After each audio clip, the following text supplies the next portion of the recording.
Hi, I'm Mike Gilliam, and welcome to A Slice of New York. Well, the summer is here, and we thought it might be fun to kind of get into the summer by going around and sampling some of the neat things to do during the summer in New York City. We're going to start by going camping on Governor's Island. Let's get to it. Take a look at this. It's one of the best kept secrets in New York. Luxury camping on Governor's Island. Collective Governor's Island and Collective Retreats is really an escape. We provide beautiful hospitality experiences connected to nature. Peter Mack started the company about 10 years ago, and they've been hosting guests on Governor's Island for the last 7 years. This is not your father's idea of camping. A lot of people think of camping and they sort of think, I have to go out in a tent in the woods and there won't be a bathroom. What am I going to do about food? What if something gets weird or there's bad weather? We've thought of all of that. So our rooms have really beautiful spa-like bathrooms, you know, with the full expected amenities of a hotel, like beautiful, hot, brilliant running water, daily housekeeping with fine thread count linens. Every morning we deliver breakfast right to your guest room. Every evening we have a fantastic bar and restaurant that serves beautiful chef tableside dinners. We provide group and event space, so if you're holding a meeting, we actually have all the audio, visual, and technology that you need, and Wi-Fi. But at the same time, you get to wake up in a beautiful tent or outlook shelter tiny home and, you know, be right in nature with the green grass around you and the trees and 190 acres of Governor's Island around you with these great views of the Statue of Liberty in Manhattan. Wow, it's pretty cool. So let's take a look at one of these tents. Let's do it. So what's this one called, Peter? This is our signature luxury tent. We call it a summit tent. It has air conditioning and heating, housekeeping every day, plugs in every direction so you can plug in your phone, Wi-Fi, a complete bathroom in the back that we'll take a look at. It's really nice. All the privacy that you want when you close it up, but in the morning you can sit out on this deck in these Adirondack chairs and drink a coffee and have this amazing view of the Manhattan skyline and the Statue of Liberty. Ah, now that's a slice of New York. That's the $1 million view. You take the 8-minute ride on the Governor's Island ferry. Then the camp's team picks you up on golf carts for the short ride to the site. Peter says it's really special in the evening. We have specialty s'mores, gourmet s'mores, which are a real hit. And it's really lovely to sit by a campfire in Manhattan staring at the skyline with the Statue of Liberty and downtown. Okay, we're just getting started. We're going to take a short break. And when we come back, we'll check out some other cool things to do this summer in the city. I'm Mike Gilliam, and this is A Slice of New York.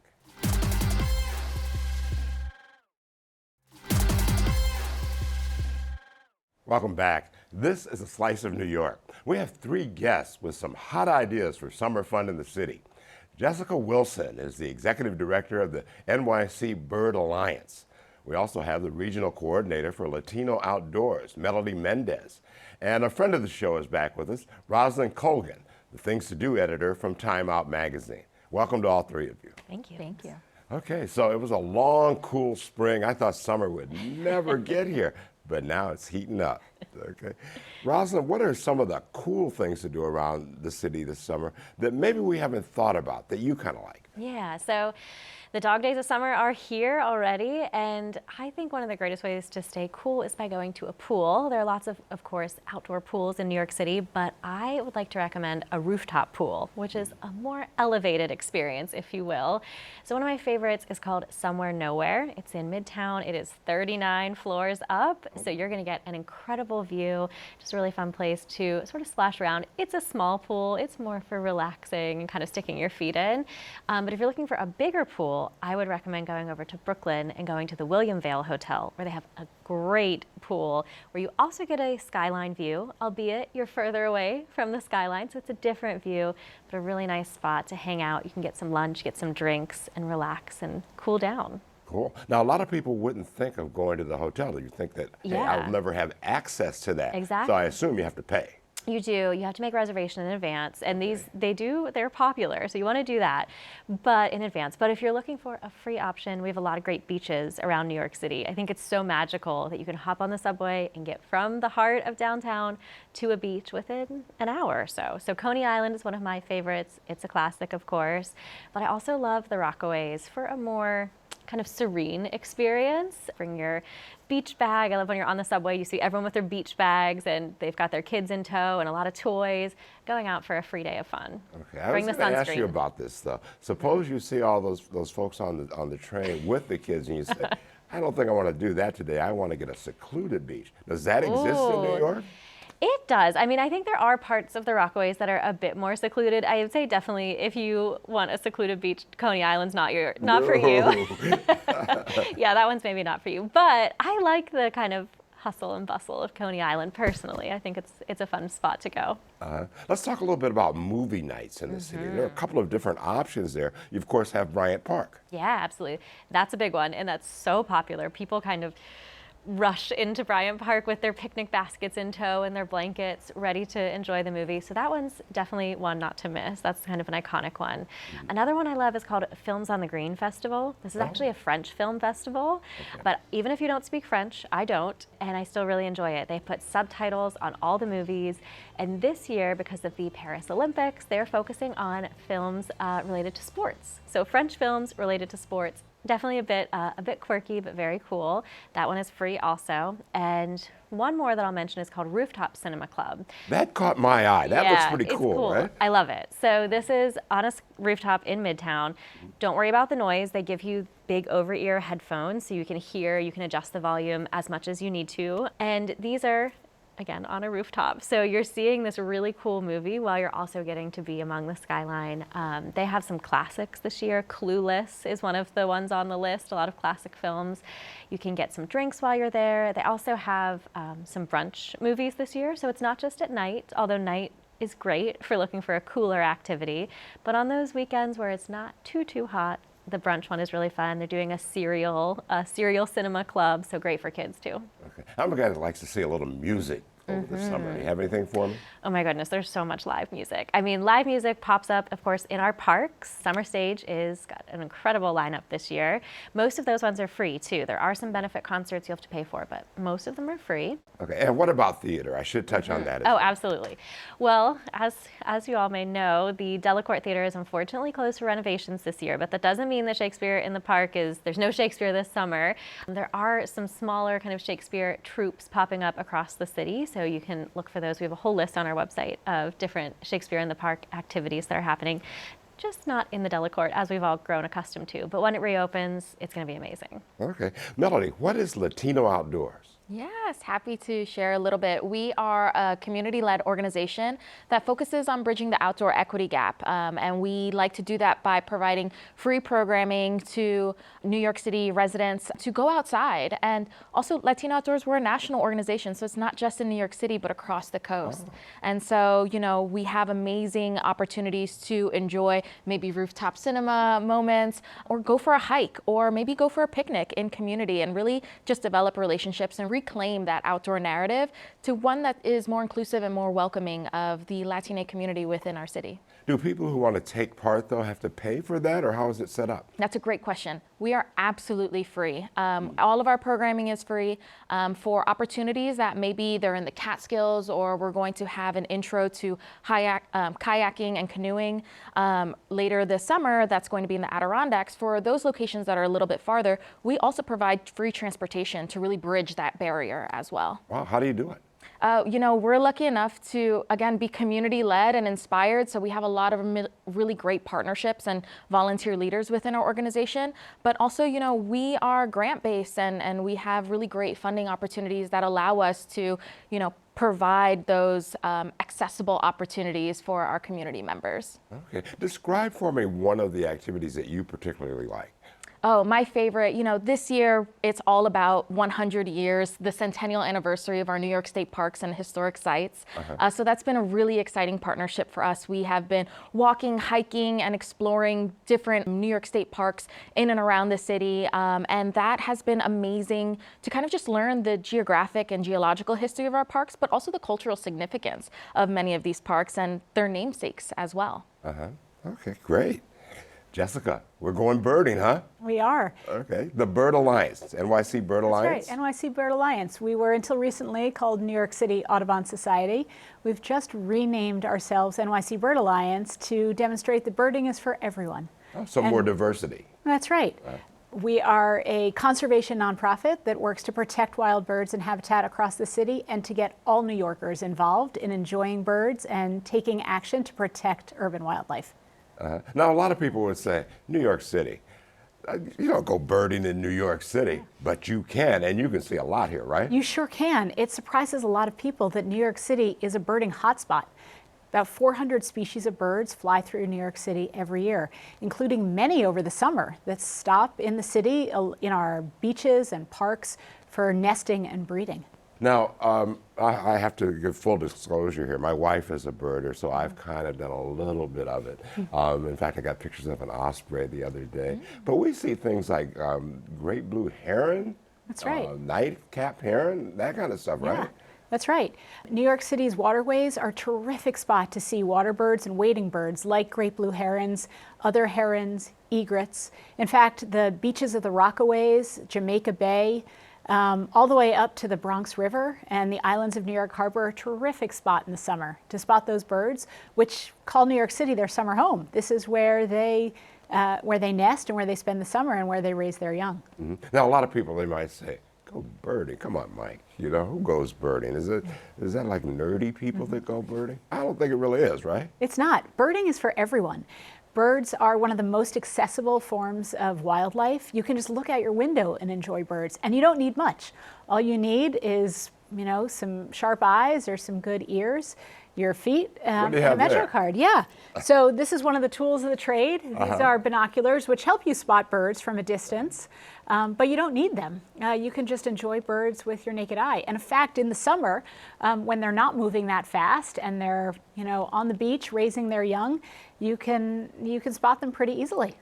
It's really kind of cool to get into the whole birding thing because you learn things that you might not have picked up. I know that where I live, there is a swallow's nest, and they came back to that nest every year. And then something messed with it, and so they just moved it into a tighter spot this year. But same thing, 3 little swallows in there. And it's kind of a cool thing that we never would have known about had we not taken a moment to stop down and look. Yeah, birding can be really meditative and mindful. It helps tune you into what's happening all around that you might not notice until you stop and look.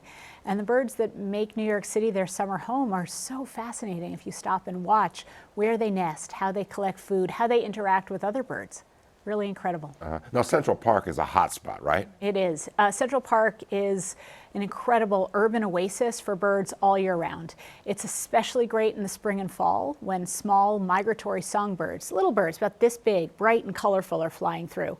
Also great in the summer to spot nesting birds like Baltimore Orioles, which are a bright orange bird that makes Central Park their summer home. If you want to spot some other birds, beaches like the Rockaways are great for shorebirds, like the endangered piping plover makes the Rockaways its summer home, as well as oyster catchers and skimmers. They're all out catching fish.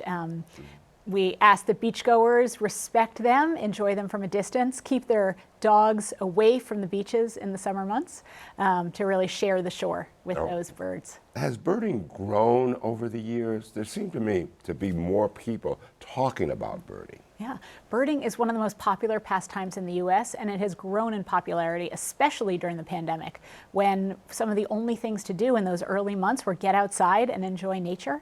And now you see birding popular in all communities across the city for, from young people to older folks. It is a great pastime and healthy for everybody. Birding and time in nature has been shown to help human health and improve mental well-being.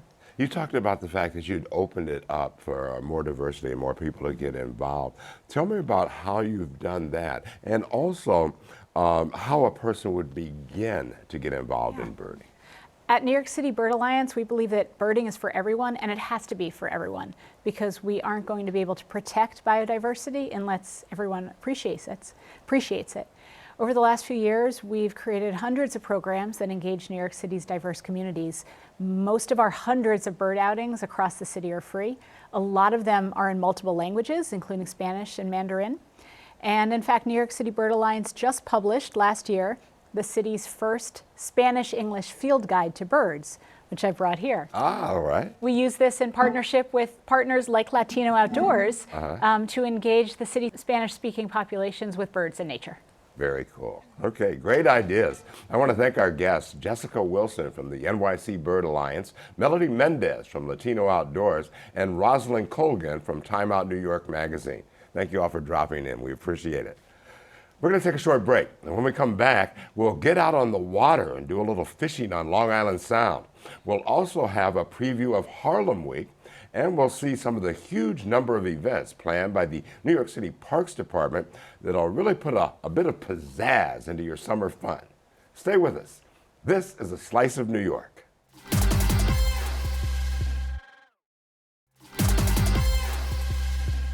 I'm Mike Gilliam, and this is A Slice of New York. We're talking summer fun in the big city, and there's a lot of it to be had. You just have to get outside and enjoy.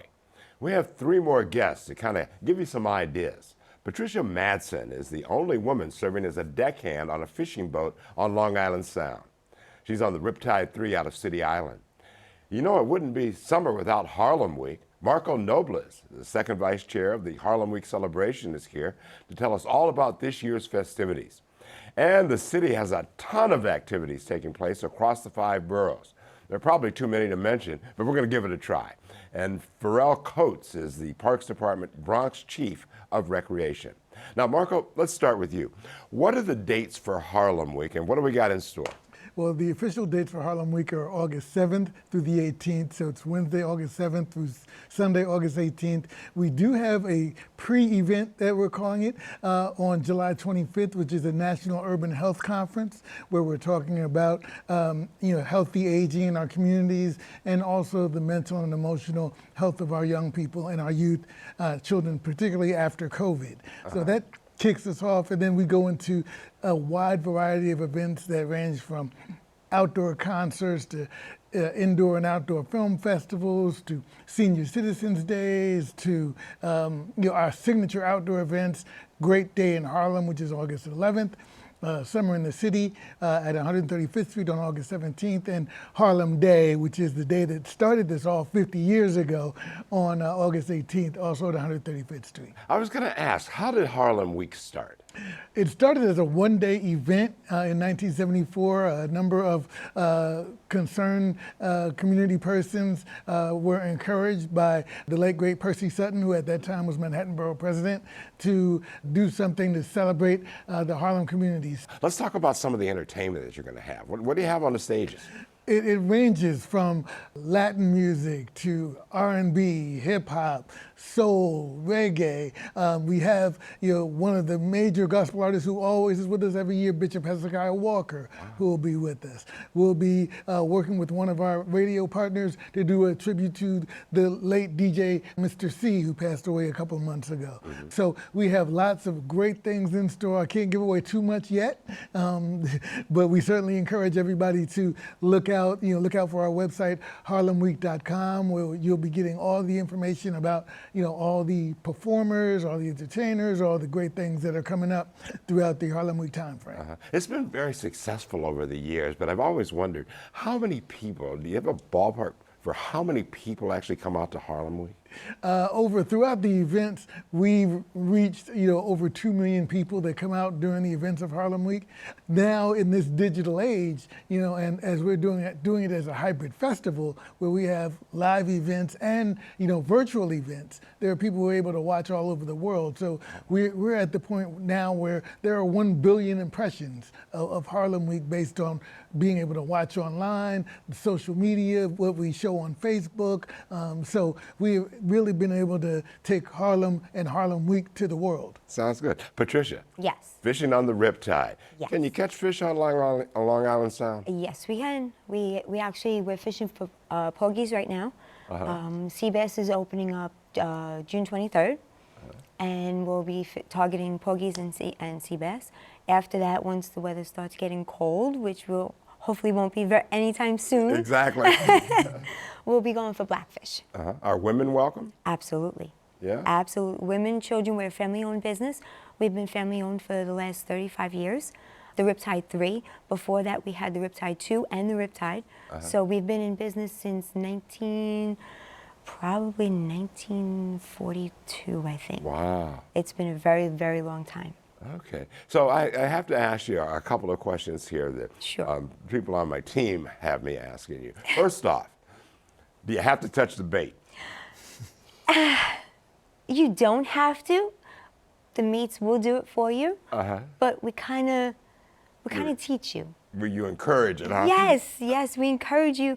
We want you to touch the bait and be all grossed out and icky and disgusting. But no, it's a lot of fun. You learn new things. If you're a newcomer, we teach you how to use the rod and reel. We teach you how to put the bait on. You guys catch fish, and we clean the fish for you. And you go home with fresh food to go home and cook with. That's cool. And have One dinner. other question. A lot of people are concerned about, well, you know, I don't have the so-called sea legs here. What happens when I go on that boat? Will I get sick? Do you have remedies for people or tips for people not to get motion sickness when they go on the boat? Yes, I do. Actually, what you can do is don't take Dramamine when you get to the boat. You have to take Dramamine half an hour before you even leave your house. That way it sets in. Because if you take it the minute you get there, it's not going to work. It's not going to work at all. And you'll be miserable till you get home, unfortunately. But a lot of people don't get sick. It's not that rough on Long Island Sound. Okay.